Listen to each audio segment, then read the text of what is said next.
Doctor Mirza Ghalib, আপনার কাছে পর্যায়ে আসতে চাই। ছাত্র শিবিরের অন্তত দুজন নেতা, তার মধ্যে ডাকসুর ভিপিও রয়েছেন, তারা খুব স্পষ্ট করেই এখানে বলেছেন, প্রথম আলো, ডেইলি স্টার, উদীচীর কথা বলা হয়েছে, একজনের ভাষায় তছনছ করে দেওয়ার কথাও এখানে ছিল। এই ঘটনাগুলো কি আসলে ছাত্র শিবিরের যে দায়, এই পুরো ঘটনায় উস্কানি দেওয়ার যে অভিযোগ তাদের বিরুদ্ধে আসছে, সেটা তারা এড়াতে পারেন কিনা? পরে যে বিবৃতিটা তারা দিলেন, যেখানে তারা বলছিলেন যে এগুলো ওই দুজনের ব্যক্তিগত বক্তব্য, স্লিপ অফ টাং তাদের ভাষায়, দায় এড়ানোর সুযোগ আছে কিনা? জি মঞ্জুর, থ্যাংক ইউ, ধন্যবাদ। আমার বোধহয় আমি আলোচনাটা আরেকটু পেছন থেকে একটু শুরু করি, যে কোনো একটা সমাজে যখন এরকম সিচুয়েশন তৈরি হয়, তখন অ্যানার্কি, রায়ট, সিভিল ডিসঅবিডিয়েন্স এবং ভায়োলেন্স এটা অনেক সময় ঘটে। যেমন আমরা আমেরিকাতে 1968 সালে যখন মার্টিন লুথার কিং অ্যাসাসিনেটেড হয়, তখন আমরা দেখছি যে প্রায় সপ্তাহখানেকের উপরে এখানে ভায়োলেন্স ছিল। 2020 সালে যখন পুলিশের নিরাপত্তা হেফাজতে জর্জ ফ্লয়েড, একজন কৃষ্ণাঙ্গ যুবক, মারা যায়, তখন আমরা এখানে বেশ ম্যাসিভ ভায়োলেন্স দেখছি।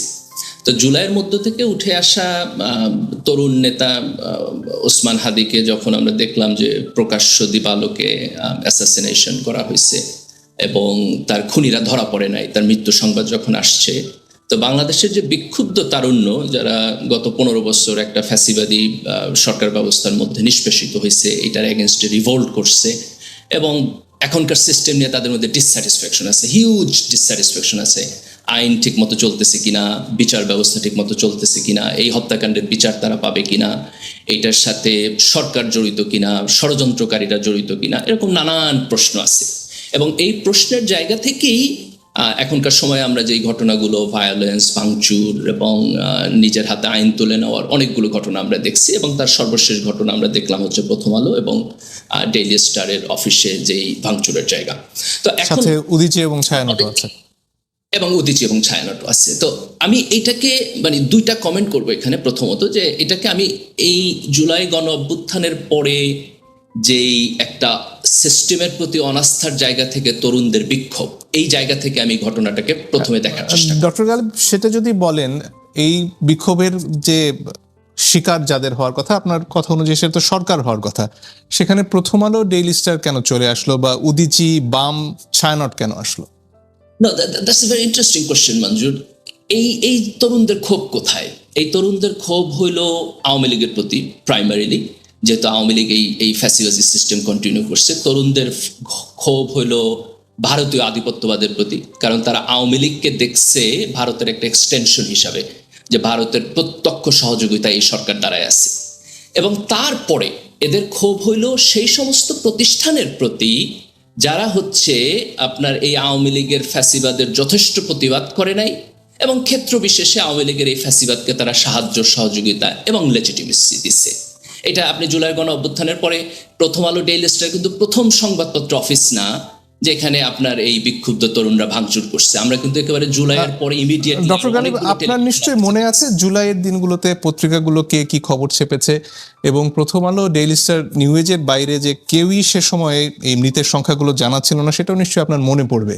তাহলে জুলাইয়ের সময়ে আমি এটাকে জেনারেলাইজ করতেছি না, মানে সেক্ষেত্রে প্রথম আলো বা ডেইলি স্টার যারা জুলাইয়ে খুব স্পষ্টতই জনগণের উপরে যে নৃশংসতা তার খবর জানিয়েছে, তাদের উপর কেন ক্ষোভ হবে না? কারণ প্রথম আলো এবং ডেইলি স্টারের এই প্রতিষ্ঠানগুলোর লম্বা দিনের যে সাংবাদিকতা, সেই সাংবাদিকতার মধ্যে অনেকখানি রাজনীতি আছে।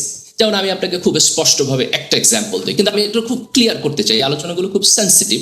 তার কারণ হলো এই আলোচনাগুলোর মধ্য দিয়ে ভায়োলেন্সের ন্যায্যতা তৈরি হইতে পারে, যেটা করা কোনোভাবেই আমাদের কারো উদ্দেশ্য হওয়া উচিত না। কারণ আমাদের একটা নিয়মতান্ত্রিক রাজনীতিতে যাইতে হবে।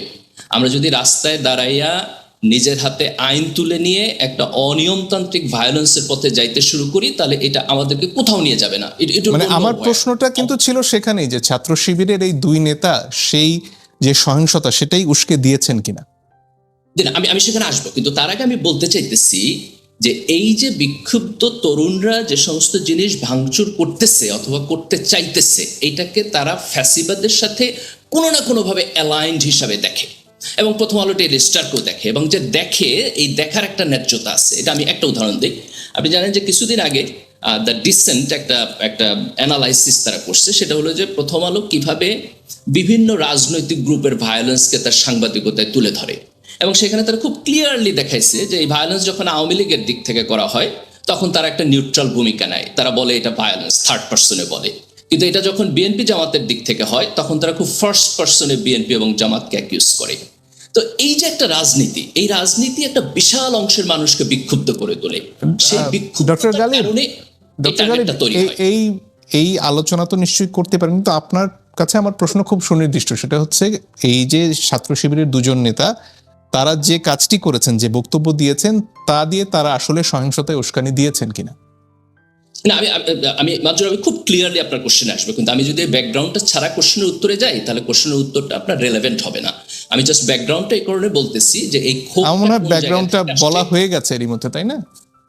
হ্যাঁ, না, আমি একটু এটার সাথে কানেক্ট করি। এখন এই ব্যাকগ্রাউন্ডের জায়গা থেকে যদি আমরা দেখি যে এই বিক্ষুব্ধতা যেই অংশটা প্রকাশ করছে সেই অংশটার মধ্যে ছাত্র শিবির একটা পার্ট কিনা, এই পার্টটা বোঝার জন্য আমাদের এখানে তিনটা কম্পোনেন্ট আছে। একটা কম্পোনেন্ট হলো ছাত্র শিবিরের দুইজন খুব বড় মাপের নেতৃবৃন্দ। একজন হচ্ছে আপনার রাজশাহী বিশ্ববিদ্যালয়ের ছাত্র শিবিরের সভাপতি এবং তিনি সেখানকার ছাত্র সংসদের ইলেক্টেড অফিসিয়াল, আর একজন হচ্ছে আপনার জাহাঙ্গীরনগর বিশ্ববিদ্যালয়ের সেক্রেটারি। তারা দুইজন যে বক্তব্য দিচ্ছেন সে বক্তব্য ইনফ্ল্যামেটরি, সে বক্তব্য ভায়োলেন্সকে উৎসাহিত করে, এতে কোনো সন্দেহ নাই, এবং এই বক্তব্য ইনঅ্যাপ্রোপ্রিয়েট। এটা হচ্ছে আমাদের ডাটা পয়েন্ট 1।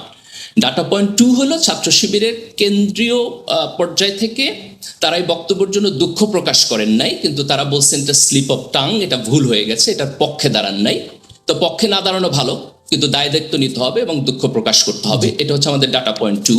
ডাটা পয়েন্ট 3 হলো যে এই ভায়োলেন্সের জন্য যারা অ্যারেস্ট হয়েছে তাদের মধ্যে ছাত্র শিবিরের লোকেরা আছে কিনা, তাহলে আমরা বুঝবো যে তাদের এই বক্তব্য কি রেটরিক, এই বক্তব্য কি শুধু ইনফ্ল্যামেটরি, না তারা এই প্রক্রিয়ার সাথেও জড়িত। তা আমার বোধহয় এটার জন্য আমাদের ইনভেস্টিগেশন পর্যন্ত অপেক্ষা করতে হবে।